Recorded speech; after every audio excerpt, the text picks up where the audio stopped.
She built an empire out of steel and glass, but nothing prepared her for what was waiting under a leaking roof. He lost everything once already tans. He wasn't about to let his guard down for a stranger in a designer blazer. One sentence was all it would have taken to correct the mistake, Faring. Instead, she let the lie feel like the truth. Daniel, I need to tell you something. What is it, Evelyn? And now, we're a real family. She's right. We are. Everyone thought they were already a family, tout. Turns out... If you have ever been mistaken for something you were not, and found yourself strangely unwilling to correct it, then you already understand the woman at the center of this story. Before we begin, if stories about second chances, quiet courage, and unexpected family move you, do one small thing for me. Tap that like button and subscribe to the channel, because the ending of this one will stay with you long after the credits roll. Now, let's begin. Evelyn Marsh was 34 years old, and by every external measure, she had already won. She was the CEO of Marsh & Callaway Architecture, a firm she had built from a 2-desk office, above a laundromat, into one of the most respected design studios in the city. Her name appeared in trade magazines. Her buildings won awards. Her calendar was a fortress of back-to-back meetings, and her assistant had long ago stopped asking if she wanted a lunch break because the answer was always no. Evelyn had learned, a long time ago, that success was the one thing nobody could take from her, and love was the one thing that always seemed to leave. Her father had been brilliant and absent in equal measure, a man who mistook providing for a family with being part of one, and she had promised herself as a teenager that she would never build her life around someone who might vanish. So she built it around blueprints instead. Steel, glass, concrete, things that stayed exactly where you put them. Daniel Cole was 38, and by every external measure, he was just getting by. 2 years earlier, his wife Rachel had died after a short and vicious illness that took her in 11 weeks, leaving him with a 7-year-old daughter named Lily, and a grief so large it sometimes felt like a second occupant in their small house. Daniel had been a structural contractor before Rachel passed, the kind of man who could look at a sagging roofline and know exactly which beam had failed. After she died, he scaled everything down. He took smaller jobs, closer to home. Jobs that let him be at the school gate by 3:15 every single day. He coached Lily's reading at night with a patience that surprised even him, and he learned, slowly, painfully, how to braid hair and pack lunches, and answer the questions a 7-year-old asks about heaven. He did not consider himself brave. He considered himself simply unwilling to fail the one thing he had left. Most mornings at the Cole house began the same way. Daniel would wake before sunrise, not because an alarm forced him to, but because grief had rewired his body to distrust silence, and he would stand in the kitchen making 2 lunches instead of the family dinners he used to cook for 3, and he would listen for the particular thump of Lily's feet hitting the floor upstairs, a sound that told him, every single day, that the most important part of his life was still there, and still his to protect. He had gotten good at the small mechanics of solo parenting, the correct ratio of peanut butter to jelly, the exact hour at which Lily's mood would sour if she skipped a snack, the specific stuffed rabbit that had to be present at bedtime, or the whole evening unraveled. What he had not gotten good at, and did not expect to ever get good at, was silence after Lily fell asleep. The 2 or 3 hours each night when the house exhaled and Daniel sat alone, with a grief that had never fully found a place to set itself down. Evelyn's mornings looked nothing like Daniel's, but they shared an emptiness neither of them had named out loud. She woke at 5, reviewed drawings before her first coffee, and was usually the first car in the Marsh & Callaway parking garage. Her apartment was a showpiece of clean lines and expensive restraint, the kind of home interior designers photographed for magazines, and it had exactly 0 photographs of family on any surface, because Evelyn had decided years earlier that sentimentality was a design flaw. She told herself she was simply disciplined. It took the Brookhaven project and a 7-year-old's unguarded smile to show her the difference between discipline and avoidance, though she would not have admitted that distinction to anyone, least of all herself, in those early weeks. Their worlds were not supposed to intersect, but Lily's elementary school, Brookhaven Primary, had a leaking roof over its library wing, water stains spreading across the ceiling tiles like old bruises, and the PTA had launched an emergency renovation fund. Marsh and Callaway Architecture, looking for a visible community project to anchor a new pro bono initiative, agreed to donate design services and a portion of the labor costs. Evelyn did not usually attend site visits herself anymore. She had junior architects for that. But something about the project pulled at her. Perhaps it was guilt for how little time she gave to anything that wasn't billable. Perhaps it was simply that the fundraising gala invitation landed on her desk on a slow Tuesday. Either way, she decided to personally oversee the Brookhaven project, and that decision quietly rewired the rest of her life. She met Daniel on a rainy Thursday morning, standing under the library's damaged roof with a clipboard in one hand and a paper cup of gas station coffee in the other. He was already there, on a ladder, testing the give in a ceiling beam with the flat of his palm, dressed in a flannel jacket dusted with drywall powder. When he came down and introduced himself as the contractor the PTA had hired locally, Evelyn expected the usual dance, a man trying to explain architecture to the architect. Instead, Daniel simply pointed to the water damage and said, "Whoever designed this roof 20 years ago saved $400 and cost this school $40,000. I'd bet my truck on it." Evelyn laughed for the first time in what felt like a month. It was not a large laugh, but it surprised her enough that she remembered it on the drive home. They worked the project together for the following 6 weeks, and something easy grew between them without either one naming it.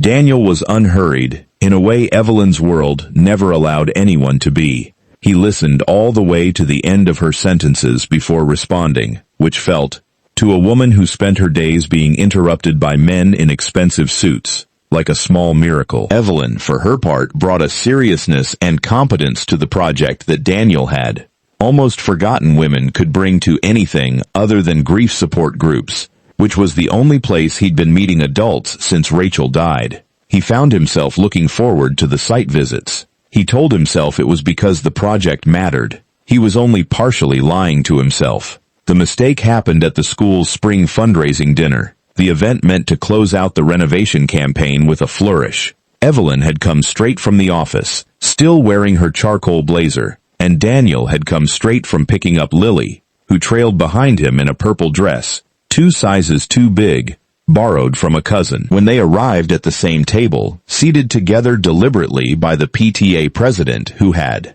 noticed the chemistry between the architect and the contractor over the past month, and decided to play matchmaker under the guise of seating the project leads together, the school's principal walked over, shook both their hands, and said, warmly and without hesitation, "You two have done such a beautiful thing for this school. Lily is lucky to have both of you looking out for her. Both of you." As if it were obvious.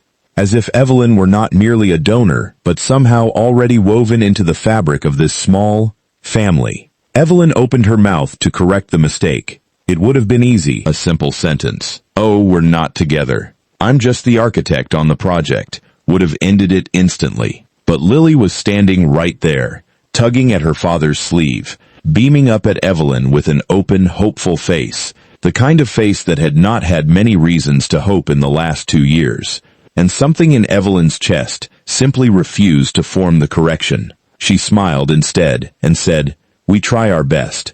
Daniel glanced at her, startled, but said nothing either. Later, in the parking lot, he asked her why she hadn't corrected the principal. Evelyn shrugged and admitted, more honestly than she intended, that it had felt nice, for one evening, to be mistaken for someone who belonged somewhere. Daniel didn't push it further.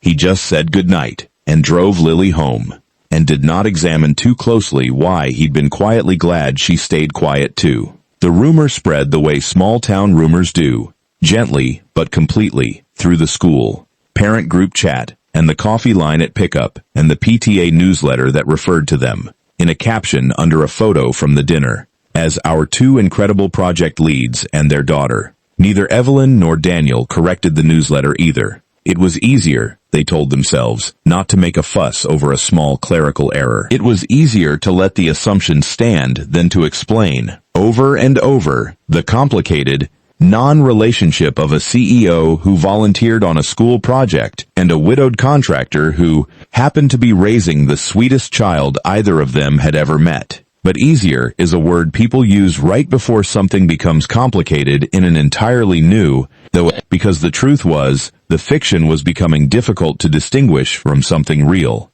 Evelyn began finding reasons to stay late at the site, even after her design work was finished, offering to help sand baseboards or paint trim, tasks far beneath a CEO's job description, simply because Daniel would still be there, and she liked the particular quiet of working beside him. Daniel began saving the good coffee, the kind he only bought for himself as a rare treat, for the mornings he expected her to visit. Lily, who noticed everything the way only children can, began drawing pictures at school of my family that included 3 figures where there used to be 2, and when her teacher gently asked who the woman in the picture was, Lily answered without a flicker of doubt, "That's Evelyn.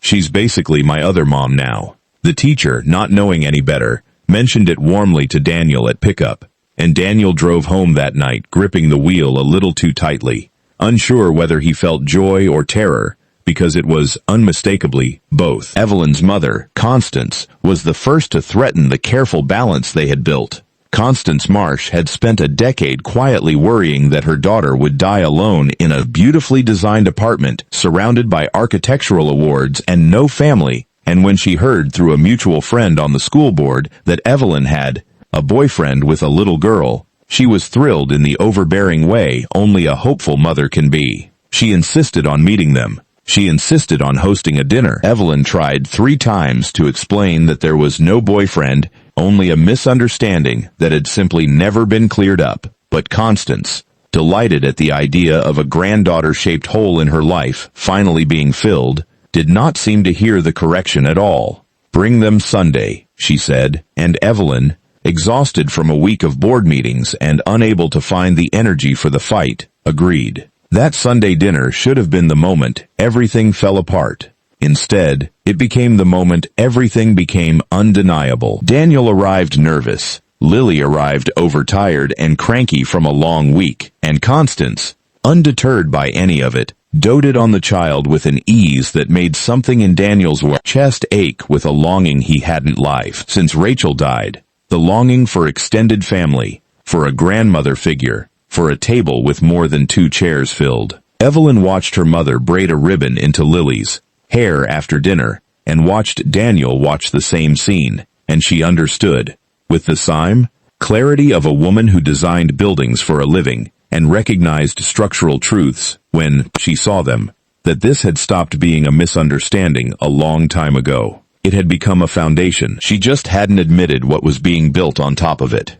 In the weeks between the fundraiser dinner and the confrontation that would eventually threaten everything, the two of them built 100 small rituals without ever discussing that they were doing it. Daniel started keeping a second travel mug in his truck, the lid slightly chipped, that he filled every Thursday morning before the site visit, because Evelyn always arrived, rushed, and caffeine-starved, and he had noticed, the first week, the particular relief on her face when someone simply handed her coffee without asking anything of her in return. Evelyn, in turn, began carrying a small tin of butterscotch candies in her coat pocket, not for herself, but for Lily, who had once mentioned in passing that her mother used to keep the same candies in the car for long drives, and who lit up every time Evelyn produced one from her pocket, like a small magic trick. Neither Daniel nor Evelyn ever called these gestures anything. They simply kept doing them, the way people build load-bearing habits long before they admit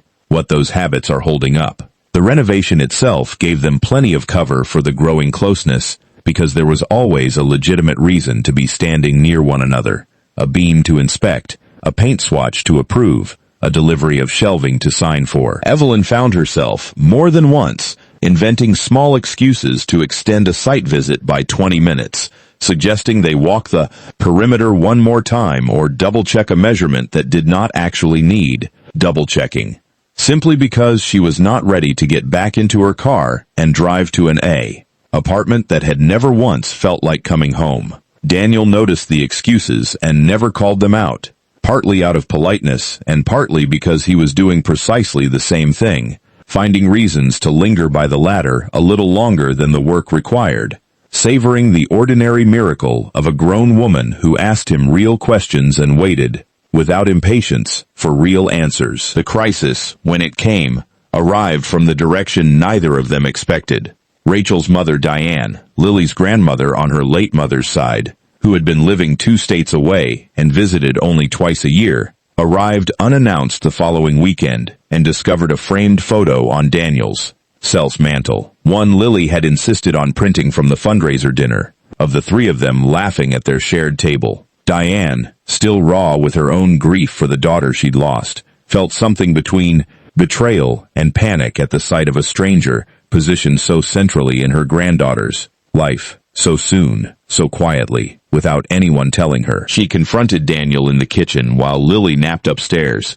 her voice shaking with old grief, dressed up as anger. "Rachel isn't even 2 years gone," she said, "and you've already replaced her. And you didn't even have the decency to tell the rest of us." Daniel, blindsided, tried to explain that Evelyn wasn't his girlfriend, that it was a misunderstanding that had simply never been unwound. But even as the words left his mouth, he heard how thin they sounded, because by now it wasn't quite true anymore, and some part of him no longer wanted it to be a misunderstanding at all. The confrontation shook something loose in Daniel that he had been avoiding for months. That night, after Diane left in tears and Lily woke asking why Grandma had been crying, Daniel sat on the porch steps in the cold and finally let himself ask the question he'd been dodging since the fundraiser dinner. Was he falling for Evelyn Marsh, or was he simply falling for the comfort of not being alone? He owed it to Rachel's memory, and to Lily, and to Evelyn herself, to know the difference before he let this go 1 inch further. He didn't call Evelyn that night. He needed to sit with the question honestly first, the way he sat with a compromised beam before, deciding whether it could bear weight or needed to be torn out entirely. Evelyn, unaware of the confrontation with Diane, was fighting a collapse of her own making. An old colleague from architecture school, Marcus Reyes, resurfaced that same week with a business proposal that would have merged her firm with his much larger one, a move that would have doubled her company's valuation and, not incidentally, rekindled a relationship they'd had years earlier before her career made her too married to the job, in his words, to sustain it. Marcus took her to an expensive dinner, laid out the merger numbers with practiced charm, and, somewhere between the second course and the offer of an equity stake, suggested that this could be their second chance, professionally and personally both. For one disorienting hour, sitting across from a man who represented everything her younger, more ambitious self had once wanted, Evelyn felt the old pull of a life built entirely on achievement, a life with no room for someone else's, daughter drawing family portraits with 3 figures in them. She almost said yes to dinner again. She almost said yes to a lot of things. But when Marcus reached across the table and said, lightly, "You'd finally have time for the things that matter, once the merger frees you from all this small community project nonsense," something in Evelyn went cold and clear at once. Brookhaven Primary was not nonsense. Daniel was not nonsense. Lily's crooked-toothed smile was not nonsense. She thanked Marcus for the offer, told him she wasn't interested, in the merger or otherwise, and left before dessert arrived. She drove straight to Daniel's house that night, not stopping to plan what she would say, arriving on his porch just as he was locking up after finally putting an exhausted Lily to bed. He looked startled to see her, and more startled still when she said, without any of her usual composure, "I need to stop letting people believe something I'm too scared to make true." Daniel, still raw from his own reckoning on these same porch steps 2 nights before, felt the floor of his careful caution give way entirely. "I was going to call you tomorrow," he admitted. "I've been trying to figure out if what I feel is about you, or just about not being alone. I don't want to build something on top of loneliness. Lily's already lost one mother figure. I won't let her lose another, because I moved too fast." Evelyn nodded, because she understood the fear precisely. She had spent 15 years, building a life specifically designed to avoid ever needing to trust someone else with her heart, and here she was on his porch anyway, having driven across town at 9 at night, because a merger offer had made her realize, with total clarity, what she actually wanted. Then let's not move fast, she said. Let's move honest. Tell the school the truth if you need to. Tell Diane. Tell your mother-in-law we're figuring this out, not pretending. I don't need Lily to call me anything. I just don't want to keep being someone's convenient rumor. I'd rather be your actual choice, even if that choice takes longer. That honesty, once let loose, changed the shape of everything. Daniel called Diane the next morning and told her the full truth, that the relationship had begun as an accidental assumption neither of them corrected out of a strange, quiet hope, but that somewhere in the past 2 months it had become real, slowly, without either of them planning it, and that he would never let anyone or anything replace Rachel in Lily's heart, only add to the people who loved her. Diane, still grieving but no longer blindsided, asked to meet Evelyn properly, on her own terms this time, over coffee rather than through a framed photograph on a mantel. The two women sat together for 2 hours, mostly talking about Rachel, and Diane left with something closer to peace than she'd had in a long while, telling Daniel afterward, gruffly, that Evelyn at least asked the right questions about my daughter,